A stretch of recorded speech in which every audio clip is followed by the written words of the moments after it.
Assalamualaikum warahmatullahi wabarakatuh. Perkenalkan saya Jessica Pitaloka, NIM 15012201440 dari AB4611.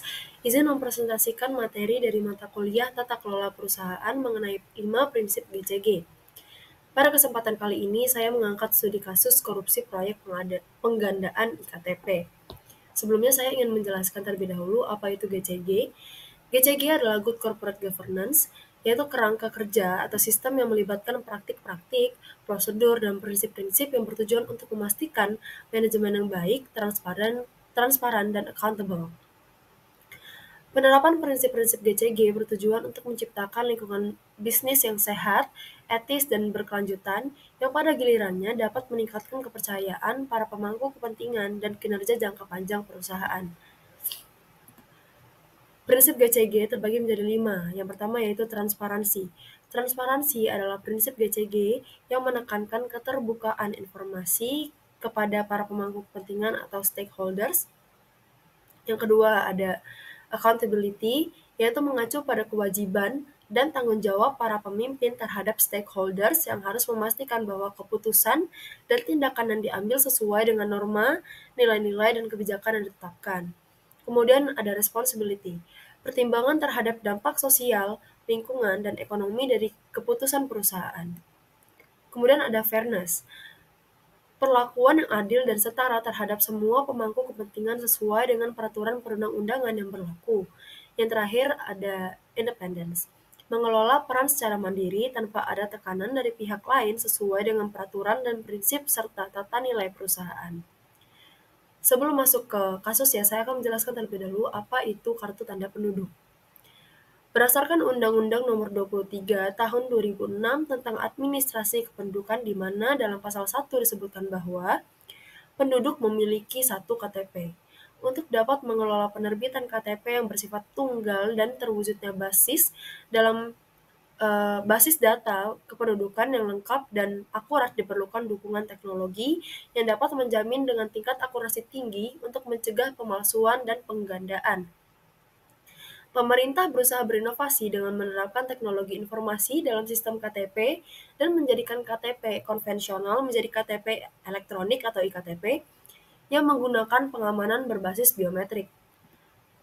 Inovasi untuk membuat kartu identitas penduduk berbasis teknologi tersebut disalahgunakan oleh oknum-oknum yang juga merupakan bagian dari stakeholders pelaksanaan program IKTP sendiri.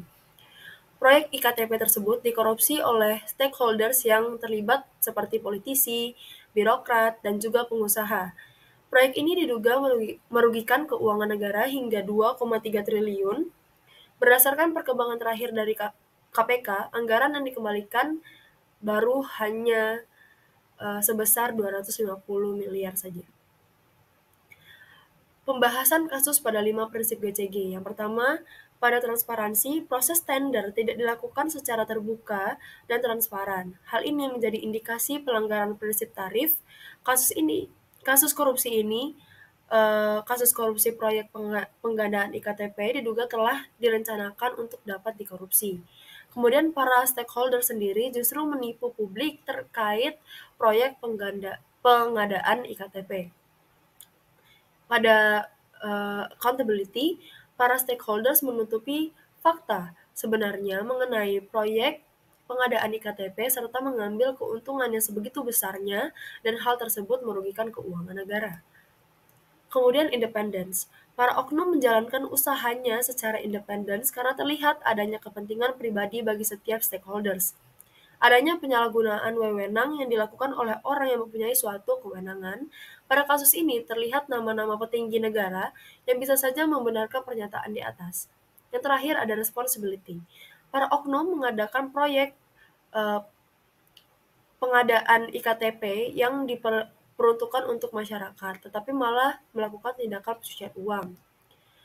Kemudian dampak yang terjadi di proyek ini dengan terjadinya kasus proyek pengadaan IKTP yang tidak hanya merugikan keuangan negara, namun juga semakin mencelakai kepercayaan masyarakat kepada pemimpin bangsa akibat kurang adanya teladan dari pemimpin itu sendiri.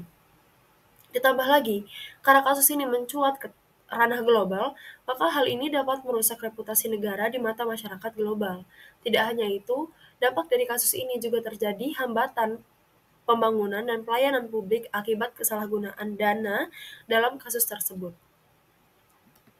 Mungkin itu saja yang bisa saya sampaikan pada materi kali ini. Apabila ada salah kata, saya mohon maaf.